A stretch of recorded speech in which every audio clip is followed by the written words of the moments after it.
कुछ दिनों पहले मैंने एक शॉर्ट वीडियो डाला था नागर मोथा के बारे में। जो आप मेरे हाथ में देख रहे हो नागर मोथा बोला जाता है कि इसको लीवर की समस्याओं में किस तरह से इस्तेमाल किया जाता है। वो शॉर्ट वीडियो था 1 मिनट का, जिसमें पूरी जानकारी मैं नहीं दे पाया। तो काफ़ी सारे लोगों के कमेंट मुझे आए, मैसेज भी आए कि इसके बारे में संपूर्ण जानकारी हमें दी जाए। देखिए, ये जो पौधा आप मेरे हाथ में देख रहे हैं, इसको नागर मोथा का पौधा बोला जाता है।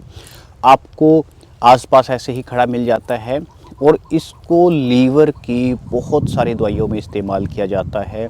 चरक संहिता में भी इसका वर्णन है लीवर की समस्याओं को ठीक करने के लिए। यदि आपको फैटी लीवर है, आपको लीवर की ओटीपीटी बढ़ जाती है, आपको डाइजेशन से रिलेटेड इशू हैं, लीवर आपका शराब पीने की वजह से या आपको फास्ट फूड खाने की वजह से या आपकी किसी भी खाने की गंदी आदतों की वजह से लीवर में आपको समस्या है, तो ये जो दवाई है ये उसके लिए बहुत अच्छी दवाई मानी जाती है। इसको इस्तेमाल आपने कैसे करना है, इसको किस तरह से तैयार करना है, इसको कैसे यूज किया जाता है, इसका कौन सा पार्ट इस्तेमाल किया जाता है, इसकी पूरी जानकारी मैं इस वीडियो में देने की कोशिश आपको करूँगा।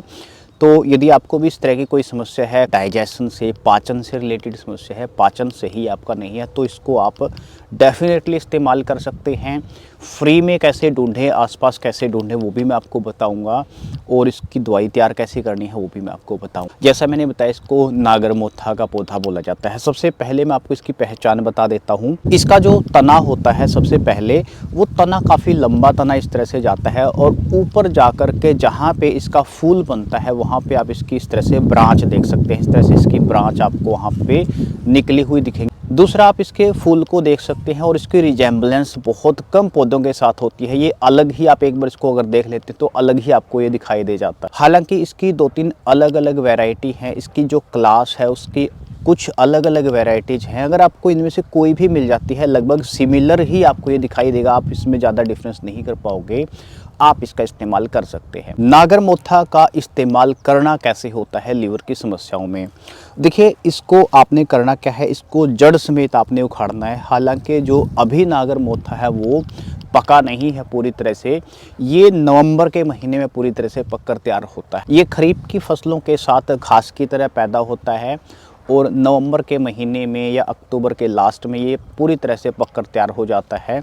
जब ये पककर तैयार होता है तो आप इसकी जड़ों को अगर देख पा रहे हो, इसकी जड़ों के अंदर आपको एक छोटा प्याज की तरह इसकी जड़ तैयार हो जाती है। और यहाँ से जहाँ पे इसकी जड़ शुरू होती है वहाँ से इसको तोड़ लेना है। इसकी जड़ को आपने तोड़ लेना है। तोड़ने के बाद आप इसको अच्छी तरह से पहले धोगे, उसके बाद आपने इसको छाँव के अंदर सुखाना है, धूप में नहीं सुखाना।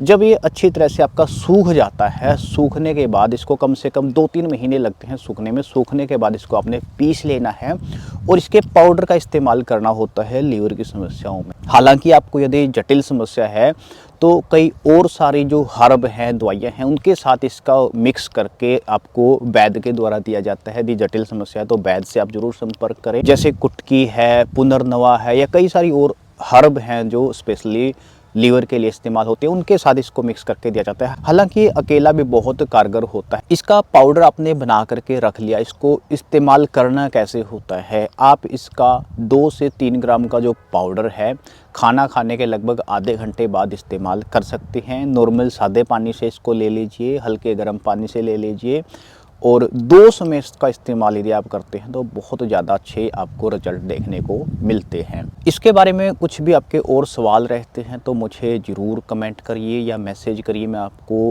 कोशिश करूँगा रिप्लाई करने की। एक और जानकारी के साथ दोबारा मिलेंगे, तब तक के लिए हमें इजाज़त दें।